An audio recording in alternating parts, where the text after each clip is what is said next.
Hello everyone, we will continue with the data representation chapter 2 and we'll finish off with the encoding schemes, and today we are going to look at UTF-8, UTF-16 and UTF-32.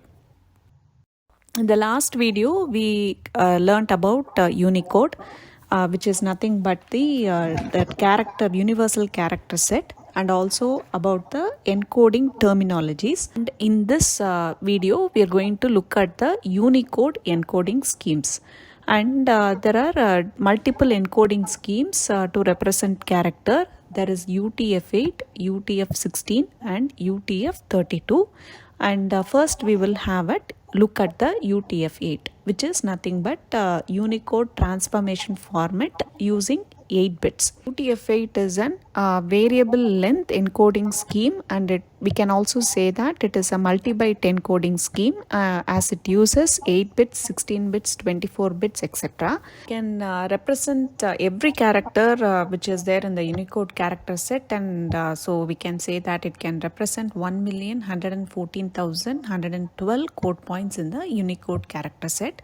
And the code unit for this UTF-8 is 8-bit. 8-bit we can say in other words as octet, and it can use maximum up to 6 octets, but 4 octets are enough to represent the entire character set. And this is also it's the most popular, and as 90% of the websites uses this. And the next is the table which shows the UTF-8 representation of different code points, and you can clearly see the variable length encoding scheme which is applied here. For the code points from 0 to 127 in decimal, only 1 octet is used, and for the code points from 128 to 2047, 2 octets are used, that is 16 bits, and from the code point 2048 to 65,535, 3 octets, that is 24 bits are used, and from 65,535 till 2,097,151, 4 octets, that is 32 bits are used. And this table is something which has to be kept in memory, because it will be helpful in solving problems later. Next we will look at the UTF-8 1 octet, that is 8-bit representation, and 1 byte or 1 octet representation uses the first bit to represent the control information. This bit is known as the control bit, and a 0 in here indicates this is a 1 byte encoding or an 1 octet UTF-8 representation, and the rest of the 7 bits are used for storing the actual binary data. And let us look at the example. And the first one, the symbol dollar, the code point, you can notice that it is represented as U plus sign and then the hexadecimal value like 0024 is given, and that is the representation of the symbol dollar, and the binary value is given here, and that is represented in Unicode as given here. And the second example, you can see the letter A is represented in this way. You can notice that the first bit is always the control bit, and this bit indicates that it is a 1 octet representation. Now let us look at the UTF-8 2 octet representation. This is a 16 bits representation. You should keep in mind that these 16 bits represents a single 2 byte character and not 2 1 byte character.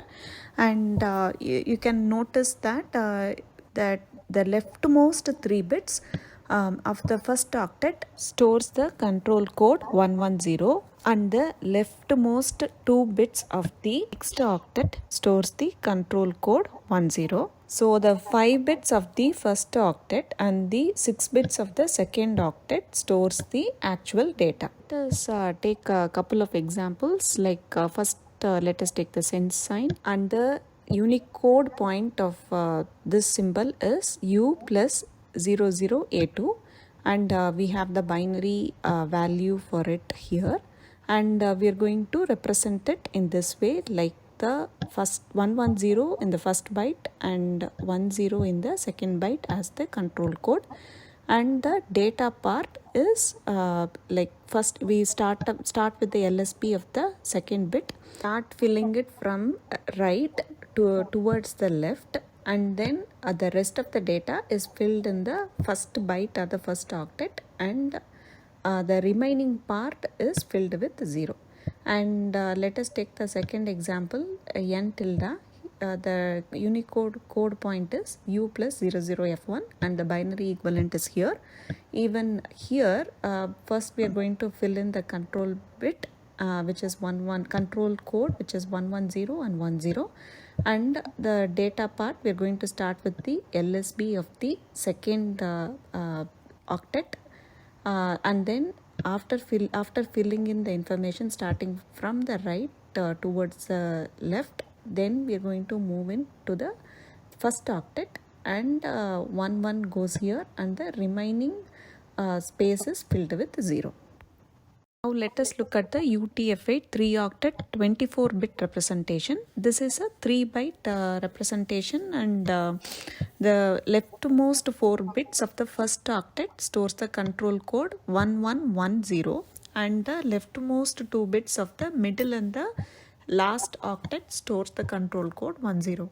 The actual data gets stored in the remaining bits of the first, second and the third octet. Now let us look at 2 examples. The first one, the Unicode code point is U plus 20 AC and the binary representation is here. We are going to represent this using the 3-octet 24-bit representation, and the first octet, the first 4 bits are filled with the control code 1110, and in the second octet it's 10, and the third octet it is 10.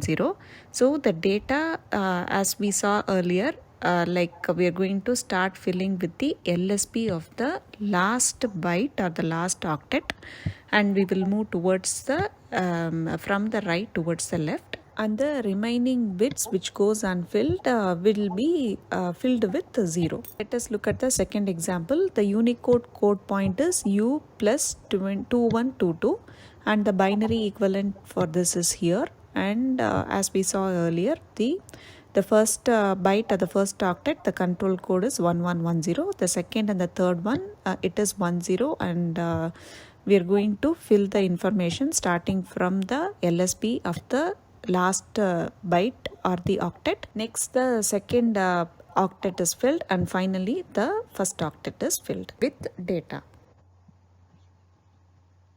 Now let us look at the UTF-8 4-octet, that is 32-bit representation.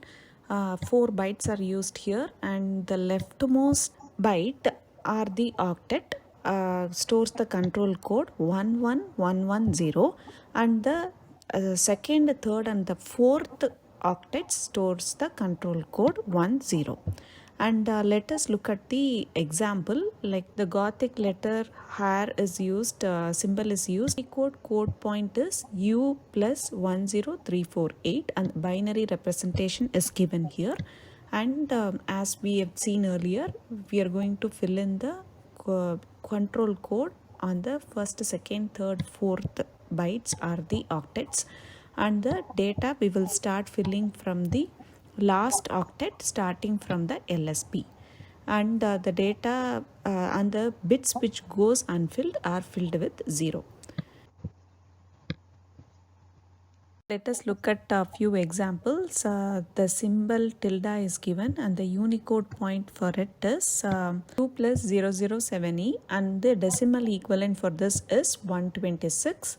And to represent this in UTF-8 format, first convert the hexadecimal to the binary equivalent. So the binary equivalent for 70111. For E it is 1110, and we are going to identify how many octets this needs for the representation. If we look at the table given, we can see that 126 needs only 1 octet, and we are going to represent that here. and for 1 octet UTF-8 representation the control bit is 0, and the rest of the bits we fill it with the binary equivalent we computed already. Let us look at the next example. Here we are going to represent the copyright symbol, and the Unicode point is U plus 00A9, that is in hex, and so we are going to first find the decimal equivalent for this, and it comes to 169, and the binary equivalent for this is for A it is 1010 and for 9 it is 1001. To represent this in UTF-8 we need to identify the number of octets needed, and for that we are going to look at the table, and we can see that 169 needs 2 octets, and we are going to write it this way. And for the 2 octet representation the control code is 110 in the first byte or the first octet and 10 in the second one, and we will fill in the information starting from the LSB.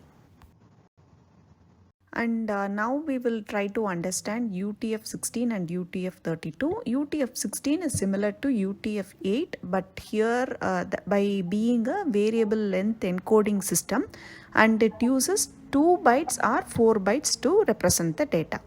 And UTF-8 is a fixed length encoding scheme, and it uses exactly 4 bytes to represent all the Unicode data. And we will look at few examples to understand that.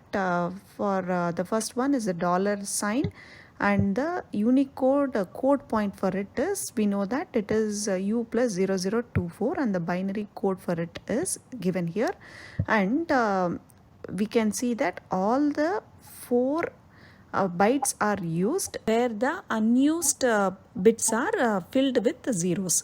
And the next one is the sent, and the Unicode code point is U plus 00A2, and the binary code for it is here. And here too we can see that only the last byte is filled with data, the rest of the bytes are filled with zeros. And the next one is the euro symbol, and 2 bytes are used, and the first and second byte are filled with zeros. With this we are done with the encoding schemes, and we will meet again with the next set of topics. Thank you.